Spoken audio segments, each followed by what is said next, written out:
Really big question in Europe, not just since the crisis, but really since the last, I would say, 20 years, is where are the European Googles? Why are all these funky, creative, dynamic, innovative companies like Apple, Amazon, Google, Facebook coming out of the US and not out of Europe? And the answer that you often hear is that, there's too much state, there's not enough market, there's not enough venture capitalists, there's not enough of an entrepreneurial culture. My mission is to make this debate much less ideological and to really think about the relationship between the state and the market. Actually makes the iPhone so smart and not stupid.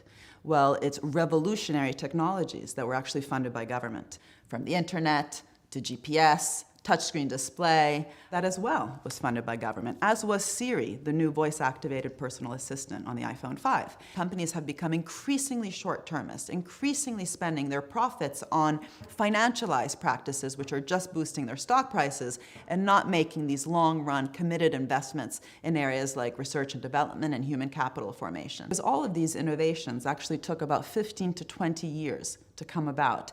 And the venture capital model is one where the returns are sought after more of a 3 to 5 year cycle. What we really need is patient, long-term, committed finance.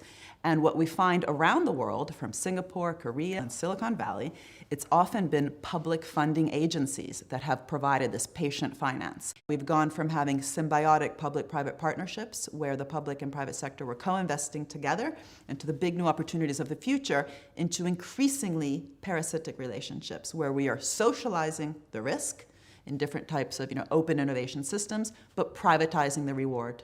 The kind of ecosystems we want are not just public-private partnerships where the government is simply de-risking the private sector or getting out of the way, taking out the red tape, getting rid of tax. It's actually building ecosystems, symbiotic ecosystems, where the public and private sectors co-invest in a dynamic setting and also share the rewards. So again, what we definitely need is institutions that will provide this patient, committed finance, whether it's going to come from the private sector or the public sector. I'm happy to remain agnostic. What we currently know in Brazil is there is no real patient finance coming out of the private banking system.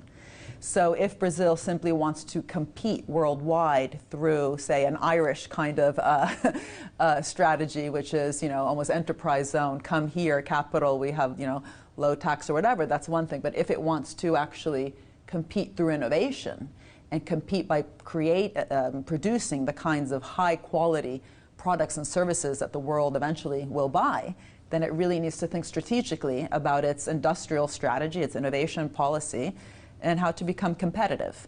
And this has never happened. There's simply no historical evidence whatsoever that it's ever happened without a strategic public sector working alongside the private sector. So it would be wonderful if we could have a pause and we could actually have discussions between small, medium, large companies in Brazil and different types of public sector institutions in Brazil, and how to work together in creative, dynamic ways in the future, and just shift the conversation. Carry out your corruption